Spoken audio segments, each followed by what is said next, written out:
Good morning to all. ప్రియులారా, పరమ తండ్రి మనల్ని తన దీవెనతో సమృద్ధి మనల్ని నింపునుగాక. ఆ సర్వోన్నతుడి స్థలంలో నుంచి సమాధానమును మనకు అనుగ్రహించి ఆయన తన కృపచేత మనల్ని బలపరచునుగాక. ఆ పరమ తండ్రి సన్నిధిలో అనుదిన కృపలో వస్తున్న లేఖన భాగం మనం చూసుకుంటుంటే మత్తయి సువార్త 10వ అధ్యాయము 34వ వచనంలో, నేను భూమి మీదకి సమాధానం పంపవచ్చునని తలంచుకుడి, ఖడ్గమునే గాని సమాధానం పంపుటకు నేను రాలేదు. మన రక్షకుడిని యెహోషువ మెస్సియా ఆయన ఈ లోకంలో ఉన్నప్పుడు అనేకమైన రాకడ సంబంధించిన గుర్తులు చెప్తూ వస్తుంటున్నాడు.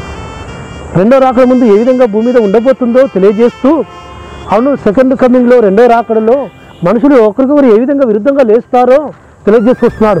కాబట్టి ఒక ఇంటిలోనే యెహోషువ మెస్సియాను ఎరిగితే ఆ ఇంటి వారే వారికి శత్రువులు అవుతారని. ఎందుకంటే పరమ తండ్రి నామం నిమిత్తము అంతం వరకు సహించిన వాడు ధన్యుడు.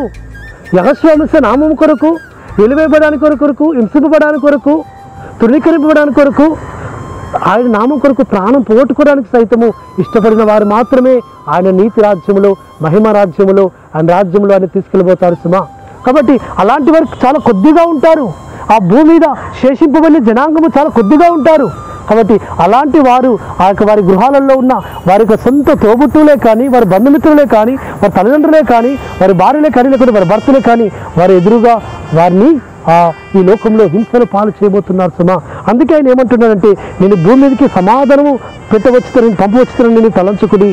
కాబట్టి ఒక గృహంలోనే ఒకరు నీతిని అనుసరిస్తుంటుంటే మరొకరు నీతిని అనుసరించనీయకుండా వారు ఈ లోకంలో వారికి ఏమవుతారంటే వారే శత్రువు అవుతారు సుమా. కాబట్టి నీతి నిమిత్తం హింసింపబడేవారు ధన్యులు. ఎక్కడ హింసలు స్టార్ట్ అయితే మన గృహంలోనే స్టార్ట్ అవుతాయి.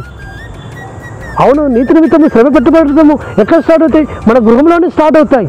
ఎక్కడో బయట ఎవరో వచ్చి మనల్ని చంపుతారు, మనల్ని హింసిస్తారు, మనల్ని బాధ పెడతారని కాదు సుమా, మన గృహంలోనే.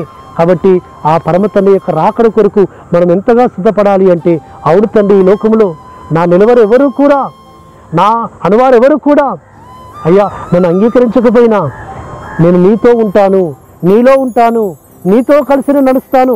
నా జీవితాంతం వరకు, నా అంతము వరకు, నా తుది శ్వాస వరకు నీతో కలిసి నేను ఉంటానయ్యా, నీలో ఉంటాను. కాబట్టి నా ప్రాణం పైన నేను విడువను అని ఎవరైతే అంతము వరకు ఆ నామం కొరకు సహిస్తారో, శ్రమలు అనుభవిస్తారో, శోధనలు అనుభవిస్తారో, ఈ లోకంలో హింసలు అనుభవిస్తారో వారిని పరమ తండ్రి గుర్తించబోతున్నాడు.